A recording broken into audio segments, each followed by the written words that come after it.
Movie artist అసోసియేషన్లో ఉన్న ప్రతి ఒక్కరికి ఫ్రీగా అందరికీ హెల్త్ ఇన్సూరెన్స్ చేసాం. ఎవరెవరు అప్లై చేశారో వాళ్ళందరికీ వాళ్ళకి నచ్చిన హాస్పిటల్లో వాళ్ళకి చికిత్స పొందుతున్నారు. కొన్ని కేసులు లేటుగా రావడం వల్ల వాళ్ళు అడిగినప్పటికీను మాదాల్ రవి గారు, శివబాలాజీ గారు రాత్రి పగలు కష్టపడి అందరికీ హెల్ప్ అందేటట్టు చూస్తున్నారు. సో ఎవరు మూవీ ఆర్టిస్ట్ మా కుటుంబంలో ఎవరికైనా సరే చికిత్స కావాలంటే అదే మా ఫస్ట్ ప్రయారిటీ. సో దానిపైన మేము చాలా జాగ్రత్తగా స్క్రీనింగ్ చేసినప్పుడు ఎవరికైనా ఏదైనా మేజర్ ప్రాబ్లం బయటపడితే దానికి వీళ్ళు ట్రీట్మెంట్ కూడా చేస్తారా? Only screening? ఇక్కడ ట్రీట్మెంట్లు కొంతవరకు చేస్తారు. కొన్ని స్పెషలైజ్డ్ హాస్పిటల్స్ ఉంటాయి. చాలా పెద్ద హాస్పిటల్స్ కూడా మేము టైఅప్లు పెట్టుకోవడం 50% దాకా డిస్కౌంట్లు ఇప్పించాం. అండ్ హాస్పిటల్స్ అన్నీ కూడా చాలా మంచి పనులు చేస్తున్నాయి, గొప్ప పనులు చేస్తున్నాయి. ఏఐజీ దగ్గర నుంచి, మెడికవర్ దగ్గర నుంచి, కిమ్స్ దగ్గర నుంచి వీళ్ళందరూ they have come forward, they have helped us. And ఆ హెల్ప్ మేమందరం చాలా గ్రేట్ఫుల్గా ఫీల్ అవుతున్నాం. ఈరోజు లిటిల్ ఓవర్ 400 మెంబర్స్, 400 మంది కన్నా కొంత ఎక్కువ మంది చేయించుకున్నారు. నెక్స్ట్ నేను వీళ్ళని రిక్వెస్ట్ చేసింది కూడా ఏంటంటే ఫిల్మ్ జర్నలిస్ట్ అందరికి కూడా ఒక ఫ్రీ హెల్త్ క్యాంప్ వాళ్ళు చేయమని రిక్వెస్ట్ చేశాను. వాళ్ళు ఓకే అన్నారు. కంపల్సరీ మీ అసోసియేషన్ అందరితో మాట్లాడి ఒక 2 వారాల్లో మీకు కూడా హెల్త్ క్యాంప్ ఇక్కడే జరుగుతుంది. సారీ,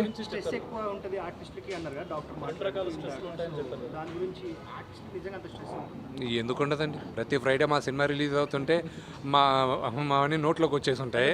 సో ప్రొడ్యూసర్లకు ఉంటాయి, అందరికీ ఉంటాయి. ఇప్పుడు ఏ యాక్టర్కి గ్యారంటీగా పని దొరుకుతుంది 365 రోజులు అనేది కష్టం. అతి తక్కువ మందికి ఉంటుంది పని.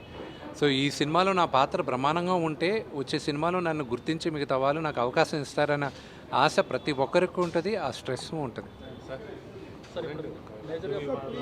సారీ,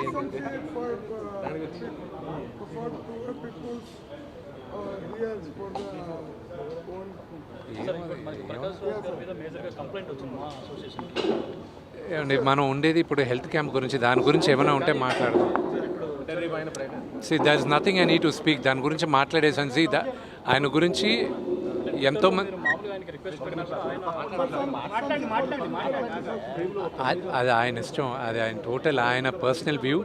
నా పర్సనల్ వ్యూ నేను వ్యక్తం చేశాను. ఒక హిందూగా, ఒక తిరుపతిలో ఉన్న ఒక నివాసిగా దానికి కమ్యూనల్ కలర్ లేదని నాకు గర్వంగా చెప్పుకోగలను. సో అది కరెక్ట్ కాదు అని చెప్పాను, అంతేగాని దానిపైన నేను చిన్నప్పటి నుంచి నాన్నగారి సినిమాలో ఆయన యాక్ట్ చేసినప్పటి నుంచి నేను చూసాను. నేను అంకుల్ అని సంబోధిస్తాను.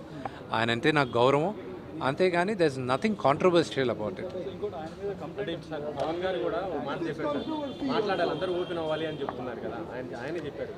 ఒకటి చెప్తాను, నటులందరూ అద్దాల మేడలో మేమందరం ఉంటాం. ఇప్పుడు నేను మాట్లాడితే ఒక వర్గం మీకు నచ్చచ్చు, అది మీకు నచ్చకపోవచ్చు.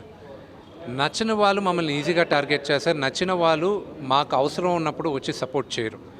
అందుకే నటులు చాలా జాగ్రత్తగా ఆచితూచి ఆలోచించి మాట్లాడాలి కూడా. ఈ ఇష్యూలో ఇంటర్నల్గా ఎంతోమంది మాట్లాడున్నారు, కానీ బహిరంగంగా వచ్చి మాట్లాడితే ఎవరు మనోభావాలు దెబ్బతింటాయి అని కొత్తగా అందరికీ భయంగా కూడా ఉంటుంది. సో అందుకు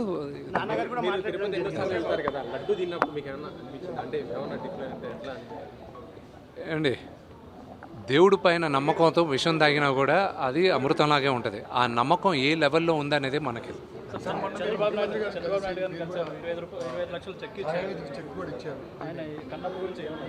నేను కన్నప్ప గురించి మేము ఒక మేజర్ ఈవెంట్కి తీసుకొస్తున్నాం ఆయన రిక్వెస్ట్ చేసాం రావాలని. అది శ్రీకాళహస్తిలోనే జరగాలి. ఎందుకంటే ఇంత భారీ బడ్జెట్ పెట్టి ఆ ఈశ్వరుడి పైన సినిమా తీస్తున్నాం, కన్నప్ప పైన సినిమా తీస్తున్నాం. భారతదేశం అంతా కన్నప్ప గురించి, శ్రీకాళహస్తి మహత్యం గురించి తెలియాలన్న ఉద్దేశంతో ఆయన కూడా వస్తే బాగుంటుంది, మన తెలుగు వాళ్ళ ఘనకీర్తి ఏంటో కూడా చెప్పాలి అనే ఉద్దేశంతో సినిమా చేస్తున్నాం. పరమేశ్వరుడి దయ. మేము కూడా దానికోసం వెయిటింగ్. ఆ త్వరలో చెప్తాను. బ్రహ్మాండంగా ఉందండి ఆయన దగ్గర ఉన్న స్పందన. Family, friends, family relatives and you know మిగతా క్వశ్చన్స్ అన్ని వీటి గురించి మీరు నాన్నగారిని అడగాలి. నాన్నగారు జానీ మాస్టర్ వివాదం మీ దగ్గరకు వచ్చిందా? మాస్టర్ ఉంది కదా. సి వై డూ ఎందుకు నన్ను ఎందుకు కాంట్రవర్సీ చేస్తారు?